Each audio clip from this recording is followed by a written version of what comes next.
வணக்கம். எல்லாம் நல்லா இருங்க. பொதுவாக ஒரு கருத்து இருக்குது. நல்லவங்கெல்லாம் வந்து அதிகமாக கஷ்டப்படுறாங்க, கெட்டவங்களாம் நல்லா இருக்காங்க அப்படின்னு சொல்லிட்டு. நல்லவங்களாம் கஷ்டப்படுறாங்களா என்ன? கெட்டவங்க சந்தோஷமாக இருக்காங்களா என்ன? அவங்க மனசு தான் தெரியும். ஆனால் இந்த மாதிரி சொல்லப்படுறதுக்கான கருத்து ஏன் வந்திருக்கு, எதனால் வந்திருக்கு நான் யோசிச்சு பார்க்கும்போது எனக்கு ஒரு சின்ன விஷயம் புரிஞ்சது. என்னென்னா, நல்லவங்க உண்மையாகவே நல்லவங்க தான், நல்லது தான் செய்கிறாங்க, உண்மையாக தான் இருக்கிறாங்க. ஆனால் அவங்க கஷ்டப்படுறதா சொல்கிறாங்க. இப்போ ஒரு உதாரணத்துக்கு எடுத்தோம்னா, ஒரு உண்மை பேசணுன்ற ஒரு ஒரு உதாரணம். உண்மையாக தான் பேசிகிட்டு இருக்காங்க. ஆனால் அவங்க வந்து பார்த்தோன்னாக்கா கஷ்டப்பட்டுட்டு இருக்காங்க. இது பொய் பேசிகிட்டு இருக்காங்க. அவங்க வந்து நல்லா இருக்காங்க. ஆனால் உண்மை பேசுகிறவங்க மட்டும் கஷ்டப்படுறான், பொய் பேசுகிறவங்க வந்து நல்லா இருக்கான் அப்படின்னு நம்ம சொல்லலை. அது வந்து ஒரு தவறு. நான் யோசிச்சு பார்க்கும்போது பார்த்து சொல்கிறேன் நான். ஏன்னா இந்த உண்மையை பேசுகிறவன் இருக்கான்ல, அவன் வந்து உண்மையை பேசிட்டு அவன் திருப்தி அடைஞ்சிடுறான். அந்த உண்மையை பேசுறதுனால அவனுக்கு எந்த விதமான அச்ச உணர்வோ பய உணர்வோ அவனுக்கு கிடையாது. அவன் வந்து ஒரு திருப்தியான நிலையில், ஒரு நிம்மதியான நிலையில் இருப்பான்.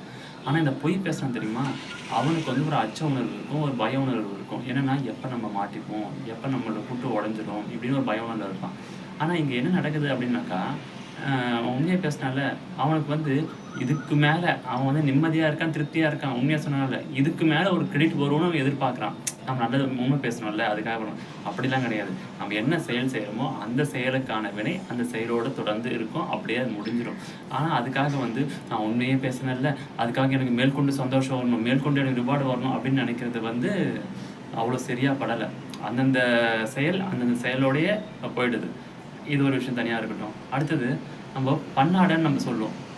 இது நிறைய பேர் தெரிஞ்சிருக்கும். பன்னாடைன்னு சில பேர் தெரியாதவங்களுக்கு தெரிஞ்சுக்கிறதுக்காக நான் சொல்கிறேன். நான் பன்னாடைன்றது தென்னம்பரத்தில் ஓலைகளோட குருத்துக்கு அடியில் இருக்கும். அந்த ஓலையை தாங்கிறதுக்காக இருக்கும்.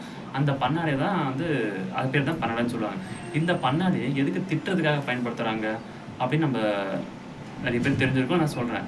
ஏன் திட்டுறதுக்காக பயன்படுத்துகிறாங்கனாக்கா, அந்த காலத்தில் என்ன பண்ணுவானாக்கா, ஏரிக்கோ குளத்துக்கோ இங்கெல்லாம் போகும்போது அந்த தண்ணீரை வந்து அசுத்தங்கள், இலைகள், தலைகள், செடி கொடிகள்லாம் இருக்கும். அந்த தண்ணியை வந்து வீட்டுக்கு குடத்துல எடுத்துகிட்டு போகும்போது அந்த இலத்தடியோட குடத்துல வந்து தண்ணி வந்துடும். அதுக்காக என்ன பண்ணுவாங்க, அந்த பன்னாடையை வந்து அந்த குடத்தோட வாயில் வச்சு தண்ணியை எடுப்பாங்க. அப்போ எடுக்கும்போது என்ன ஆகுனாக்கா, அந்த தூசி தும்புலாம் குடத்துக்குள்ளே போகாது, வெறும் தண்ணி மட்டும்தான் போகும். நல்ல தண்ணி மட்டும் தான் குடத்துக்குள்ளே போகும். மிச்சம் தூசிங்கெல்லாம் வெளியே நின்றுடும். அப்போது இந்த விஷயத்துக்கும் ஒருத்தனை திட்டத்துக்கும் ஏன் பயன்படுத்துகிறாங்க அப்படின்னு பார்த்தீங்கன்னாக்கா, இந்த பன்னாடை வந்து என்ன பண்ணாக்கா, நல்லதெல்லாம் தன்னை மீறி போக விட்டுடும், கெட்டதெல்லாம் தான் பிடிச்சிக்கும்.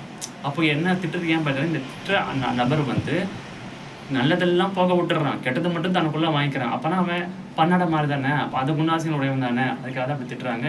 இது உங்களுக்கு புது தகவலாக இருக்குன்னு நினைக்கிறேன். கண்டிப்பாக லைக் பண்ணுங்கள், கமெண்ட் பண்ணுங்கள், ஷேர் பண்ணுங்கள், சப்ஸ்கிரைப் பண்ணுங்கள். கமெண்ட்டில் கேளுங்க வேறு என்ன வேணும்னாக்கா. பாய்.